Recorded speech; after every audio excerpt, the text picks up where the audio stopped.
The Safari Zone was a Pokemon staple until Gen 5, a special zoned area usually containing rare Pokemon and unique mechanics to catch them. In this video, you'll learn everything you need to know about the Safari Zone in Generation 3's Hoenn games, Ruby, Sapphire, and Emerald. The entrance to the Safari Zone is located in northeastern Hoenn in Route 121. The easiest way to get there is by flying to Lily Cove City and heading west. You'll find the main gate near the dock of Route 122. And when you go inside, you'll see some people at the desk. To enter the Safari Zone grounds, you're going to need the Pokéblock case, as well as 500 Pokédollars. If you pay the young man, you'll be gifted 30 Safari Balls, a rare type of Pokéball only used in the zone itself, and you'll be allowed 500 steps on the premises. Unlike in other Safari Zones, there's no visible counter on how many steps you have left.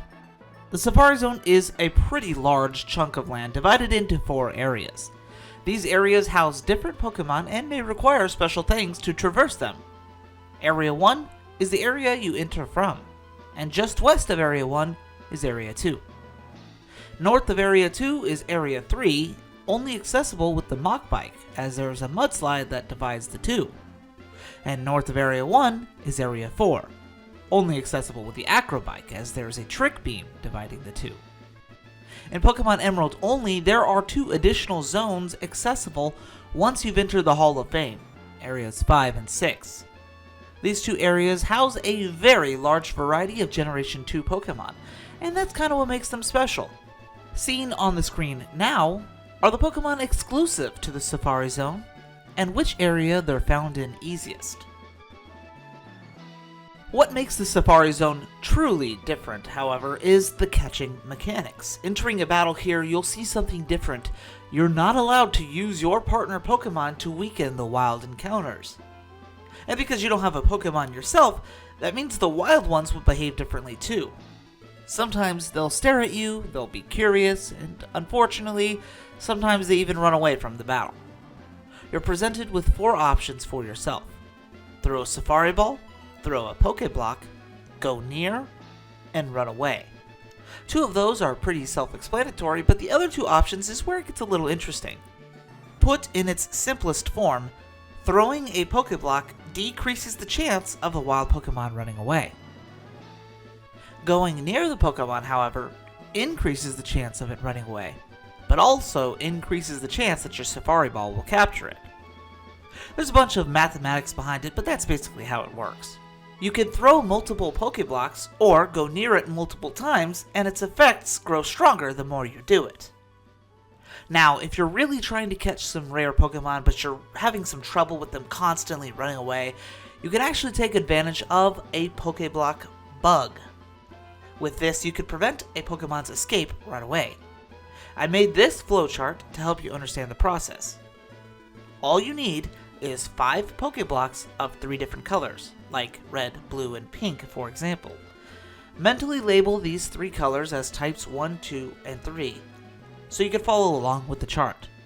In this example, I'll be using these mental labels, but they could be literally any color as long as you have a few of each. Find a Pokéblock feeder near grass or water that spawns a Pokemon you're looking for.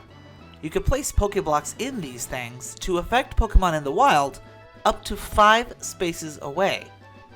The range looks like this, so make sure you're staying less than 5 spaces away from the feeder.